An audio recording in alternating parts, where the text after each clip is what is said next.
네, 계속해서 시장 상황 점검과 투자 전략 알아보겠습니다. 오기석 렉스셰어즈 아시아 대표 연결돼 있습니다. 안녕하십니까? 네, 안녕하십니까. 오기석입니다. 지금 오늘 제일 중요한 게 이란 얘기입니다. 지금 시장에서는 이 미국의 공격 그리고 이란의 호르무즈 봉쇄 가능성 어떻게 보고 있습니까? 네, 지금 계속 다루었던 것처럼 현재 상황이 심상치 않게 돌아가는 건 맞는 것 같습니다. 지금 주말 사이에 폭격이 이루어지고 그리고 사실 미국 정부에서 어젯밤 같은 경우 이걸 다시 브리핑하는 과정을 공식적으로 거쳤거든요. 그래서 B2 스텔스 폭격기라든지 아니면 GBU-57 벙커버스터 폭탄이라든지 아니면 토마호크 미사일 한 30기 정도가 지금 이번 이란 공격에 사용이 됐었었는데 뭐 트럼프 같은 경우는 이란은 평화를 선택하거나 더 큰 비극을 맞을 것이다. 라고 하면서 추가 타격 가능성까지도 지금 얘기가 나오고 있는 상태입니다.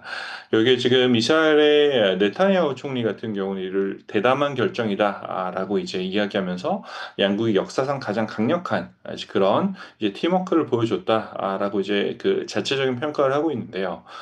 그러다 보니 지금 시장 같은 경우는 그 좀 긴박하게 돌아가는 것이 특히 유가 같은 경우가 배럴당 80불의 근처까지 가면서 이제 변동성이 좀 커지고 있고요. 금 가격과 역시도 지금 사상 최고치로 급등을 하고 있는 상태입니다.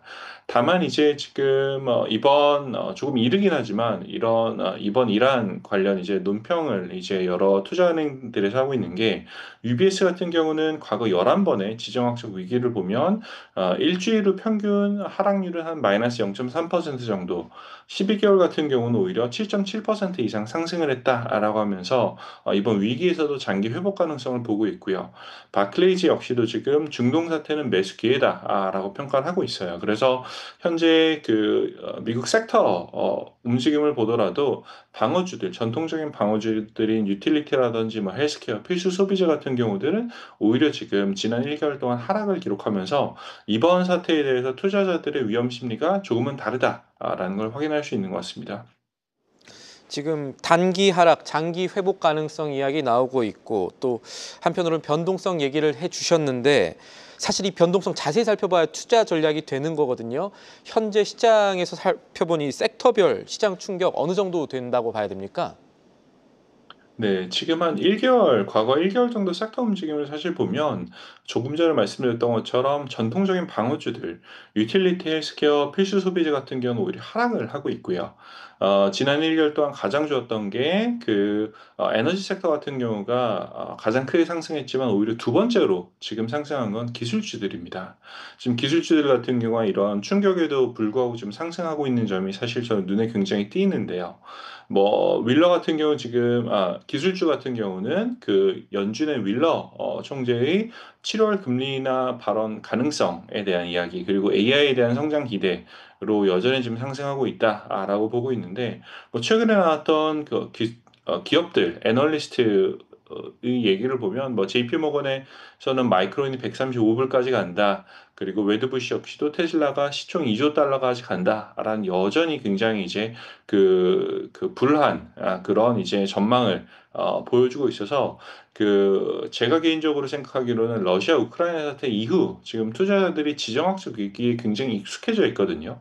그렇기 때문에 학습 효과가 좀 보이는 것이 아닌가. 그렇기 때문에 단기 조정을 매수 기회로 활용하는 그런 경향이 좀 관찰이 되고 있습니다.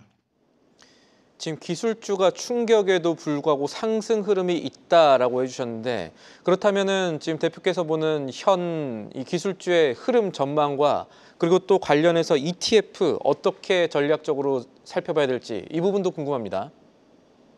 네, 지금 사업계 및 투자자분들이 가장 많이 포지션을 가져가는 게 기술주들이거든요. 미국 기술주들 그리고 미국의 레버리지 인버스 ETF들의 포지션이 굉장히 많은데 지금 전반적으로 봤을 때 보면 그 나스닥 같은 경우는 2025년에도 지금 AI하고 클라우드 성장을 기대하면서 강세 전망을 가지고 있고요. 기술주에 대한.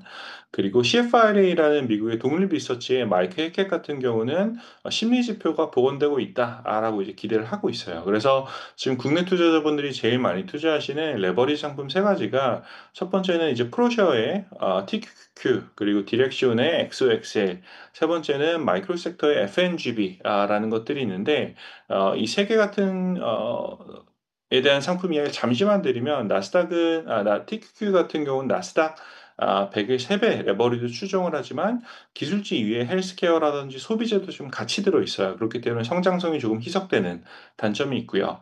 SOXL 같은 경우는 반도체 사이클에 대한 의존도가 굉장히 높아서 특정 섹터 업황에 상대적으로 위험이 노출될 가능성이 있고, FNGB 같은 경우는 빅테크 지금 10종목을 선별해서 투자하고 있는 레버리지 상품이거든요. 3배 레버리지인데 상대적으로 섹터 다각화랑 그리고 안정성이 좀 보이는 그런 상품입니다. 그래서 단기 트레이딩 하시는 그런 투자자분들이 레버리지 인버스 ETF를 워낙 좋아하시기 때문에 말씀을 드리면 기초자산 지수에 대한 이제 연구도 조금 필요하지 않을까라는 그런 생각을 같이 드리고 싶습니다. 네, 알겠습니다. 지금까지 도움 말씀에 오기석 렉스셰어즈 아시아 부문 사업대표였습니다. 오늘도 감사합니다. 감사합니다. 계속해서 다양한 경제 이슈를 알고 싶다면 구독과 좋아요, 알림 설정 부탁드립니다. AI 캐스터 권미정이었습니다.